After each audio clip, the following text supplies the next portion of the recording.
Hi, this is Andrea with Yarn Pack Mama, and today I wanted to go over how to make an I-cord using a Lucet fork. The Lucet fork that I have here is a little bit bigger and wider, which I'll kind of talk about in the end. And first you'll need your yarn with the fork, and you'll want to put it in your non-dominant hand. And I'm going to take my arm, and I'm actually going to thread it from the front to the back. And I'm going to use what I'm going to call the three loop method, which is using only 3 loops instead of a looser 4 loop method. And like I said, I'm going to take my string and thread it from the front to the back, and then I'm going to take my working yarn and I'm going to draw it straight up through the middle and around one of the forks, and around the second fork in a figure 8 position, and it's going to look like a figure 8 when it's in the middle there, and especially when you loosen it. And then I'm going to wrap it one more time around the fork on my dominant hand side, and I'm going to hold that down in the back. And the working yarn is going to stay in the back the entire time, and it's actually going to act as your tension. And you might need to loosen up your hold on the strings for this first part, where you take the bottom loop and you put it over the top loop on the fork.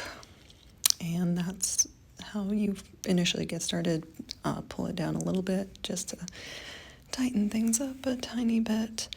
And from there, you're going to turn your fork to the left using the working yarn to loop around the fork.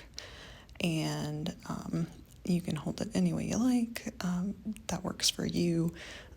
You can hold it like if you're a crocheter, you can hold it like you would hold your yarn for tensioning in crochet. I don't hold my yarn with my finger out because it hurts my hand. And I actually hold it more like a knitting style hold, which is not comfortable for me, the finger out is not comfortable for me. It starts to hurt my hand. And if you're in that same boat, then you're probably going to do what I'm doing here, where I'm using both of my hands to get it done. And then I'm actually going to start holding my working yarn higher up on the fork, just because it is easier. And then once you get into the flow of things, it's actually quite fast at creating an I-cord. And I'm just going to do this for a few more times. And another thing to note is that you're going to want to keep those knot closer to the middle, and that'll just help with the evenness of the stitches as you're working along. And that's really all there is to it. So you take your working yarn, you turn your tool to the left, and then you pull up the bottom loop over the top loop, and then adjust the strings a little bit here and there, and keep going until you have the length of cord that you want. And I'll meet you up when I am going to cut the cord and finish it off, and I'll show you how to do that. See you soon. Okay, so I'm coming to the end, and now I'm going to work on finishing this off. And to finish off your I-cord, you're going to take these loops off of the fork, and I really should have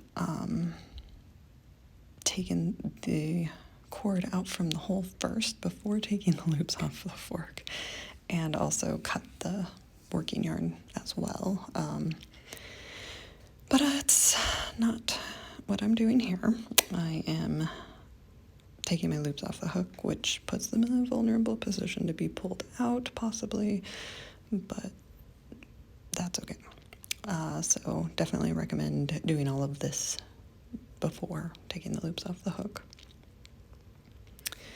So now I'm going to take these loops, and I'm going to take my working yarn string, and I'm going to thread it through them both. and just pull it tight so that it finishes off the working loops, and then that way they won't come unraveled. And I have a little bit of a loose strand here because I pulled it a little too fast. I did not take care to line them up nicely at the top. So if you just take a little bit of care to line them up nicely at the top, you won't get that wonky loop that's looser than the other once you knot it. But that's how you use a Lucet fork to make an Icord, and that is way better. I totally recommend using a Lucet fork opposed to the crochet method or whatever the knit method might be, because this is way easier and it works up so quickly, and I didn't have any worry about my loops coming off because the forks held them in place, and it was really, really nice. So if you wanted a tighter Icord, then you could use a smaller Lucet fork. This one's pretty large actually with the cup, and this 3-strand method makes a really nice tight Icord, which is perfect for any project that you might need an Icord for, and it works up very quickly. And it's nice and fluffy as well, so, and a bit stretchy, as an Icord should be. So I hope this was helpful. I hope that you found this insightful and can now use a Lucet fork with the 3-strand method or 3-loop method. And thank you so very much for joining me today, and I hope you stay tuned for more.